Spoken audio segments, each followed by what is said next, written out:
இருக்குது.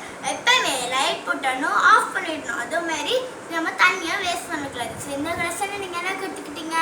எப்பவுமே கரண்ட்டை ஆஃப் பண்ணிவிட்டு எப்பவுமே தண்ணியை வேஸ்ட் பண்ணக்கூடாது. So please subscribe, like and comment. அப்புறம் டிஸ்கிரிப்ஷன் பாக்ஸில் உங்களுக்கு எங்களோட வீடியோ பார்க்கணுன்னா பெல் ஐக்கானை ரிங் பண்ணுங்கள். பாய்.